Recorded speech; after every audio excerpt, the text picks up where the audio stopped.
Você tem vontade de ler a Bíblia, mas também tem uma super dificuldade de manter uma rotina de leitura? Bem-vindo ao clube! Realmente, isso é um desafio para a maioria das pessoas que, assim como eu, passa por altos e baixos nesse processo.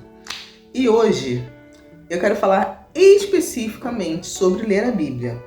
Não sobre fazer devocionais, não sobre estudos bíblicos.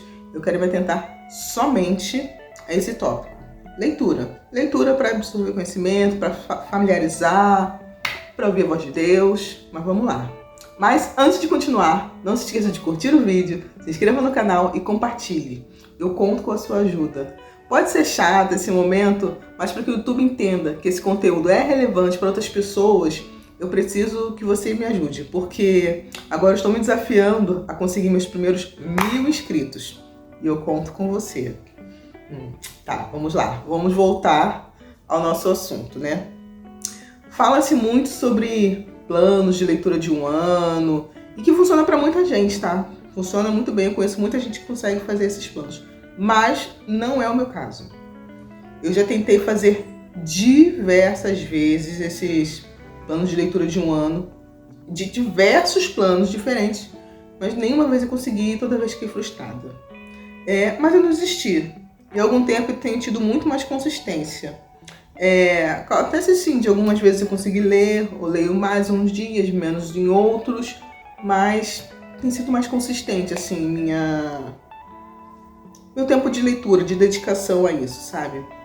Recentemente, eu estava numa escola missionária e eu vi um pastor falando que com 1 hora de leitura bíblica diária, você consegue ler a Bíblia em menos de 3 meses. Gente, deixa o carro passar. Isso mexeu comigo demais. Eu fiquei pensando, gente, por que falam tanto de plano de leitura de 1 ano, se é possível ler em muito menos tempo? Não é tão simples. Eu tô falando só de leitura, tá, gente? Leitura. E não é tão simples, eu sei. Já passou algum tempo isso... E eu não vou fazer isso que ele falou, de ser 1 hora de leitura para ler em menos de 3 meses. Até porque eu leio devagar e eu sei que isso não funciona pra mim. Mas isso mexeu tanto comigo que eu comecei a ler isso a Bíblia com maior velocidade, sabe? E eu já li muito mais nesse período. Isso aconteceu no começo de outubro, primeira quinzena. E a gente tá hoje no final de novembro, 28 de novembro, eu acho. E eu já consegui ler muito mais do que eu já tinha lido de janeiro a outubro. Eu finalizei Êxodo que eu tava lendo, já li Deuteronômio, Marcos, Números, Salmos, Efésios, Gálatas, Filipenses. Tô finalizando agora os evangelhos. João, comecei por Lucas, Marcos, Mateus, agora eu tô lendo João. Eu acho que eu também li alguma coisa dos profetas menores, mas eu não tenho certeza. E com isso, eu quero deixar algumas sugestões aqui para você que pode te ajudar nesse processo, nesse desafio de ler a Bíblia. Vamos lá? A primeira sugestão é: leia pedaços grandes da Bíblia. Leia histórias inteiras ou livros inteiros. Se você puder, isso vai te ajudar muito a entender os contextos das coisas e vai te ajudar a permanecer motivado. Isso te ajuda a ficar motivado, você entende melhor, né? E a segunda sugestão é: encontre uma Bíblia, uma versão que seja confortável para você. A Bíblia não é um livro simples, é importante que facilite sua vida. Facilita, gente, se facilita. Hoje tem a NVI, a NVT, a King James atualizada, que é a minha que tá aqui, ó. E elas têm uma linguagem muito clara, muito confortável de ler. Isso te ajuda a se permanecer consistente e perseverante. Não desista de ler só porque você deixou um dia ou outro. E a terceira sugestão é: se você tem dificuldade para se concentrar, que é o meu caso, busque um aplicativo com texto e áudio. Algumas vezes eu consigo me sentar e fazer uma leitura silenciosa aqui na Bíblia de papel. Mas muitas vezes eu não consigo. Tenho déficit de atenção e quase tudo tira a minha atenção. Então, o dispositivo da Bíblia com áudio me ajuda demais, porque eu leio e ouço ao mesmo tempo. E às vezes eu ainda leio em voz alta, porque isso me ajuda a me concentrar e manter o foco ali durante aquele período. Se você tem essa possibilidade, não se constrange achando que a leitura bíblica só é válida da Bíblia de papel. Isso é uma grande besteira. Facilite a sua vida, tá bom? E a quarta sugestão é: leia como for mais confortável para você. Encontre um plano que faça sentido. Não precisa ter pressa. Leia com calma. Eu recomendo começar pelos livros de Marcos ou Lucas. Os evangelhos têm uma linguagem mais simples e é maravilhoso começar lendo o que o próprio Jesus falou, não é verdade? Em seguida eu iria para Atos dos Apóstolos, que é um livro muito claro e prático.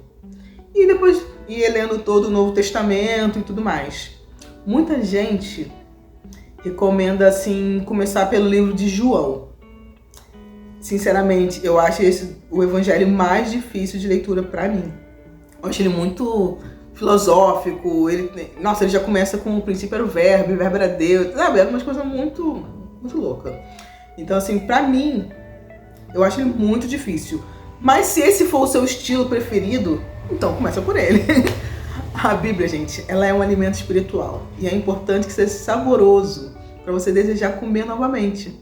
Mas às vezes, mesmo sendo saborosos, alguns alimentos não nos apetecem em alguns momentos. Como, por exemplo, quando a gente está doente.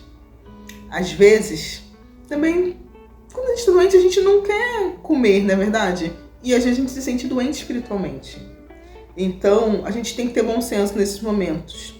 É melhor você comer menos. Degusta menos porções menores da Bíblia nesse momento. Se permita. Mas não se sinta culpada de, às vezes, ficar um dia ou outro sem ler. O importante é não parar porque não pôde ler um dia, entendeu? Nesse momento, o mais importante é que a leitura seja confortável e te ajude. A leitura da Bíblia, ela é muito confrontadora. Então, assim, facilite a sua vida. Eu vou repetir isso 1000 vezes. Ai, tá bom? E eu acho que já falei demais por hoje, mas eu quero deixar só mais um detalhe. Não esqueça, a Bíblia é um livro histórico e humano, e é importante entender seu contexto. Mas ela também é um livro espiritual e eterno. Então, sempre será desafiador a nossa relação com ela. Mas não desista, porque é a principal forma de Deus falar conosco. Permita que ela se torne familiar para você. E boa leitura, tá bom? Não se esqueça de curtir o vídeo e se inscrever no canal. Até semana que vem. Bye!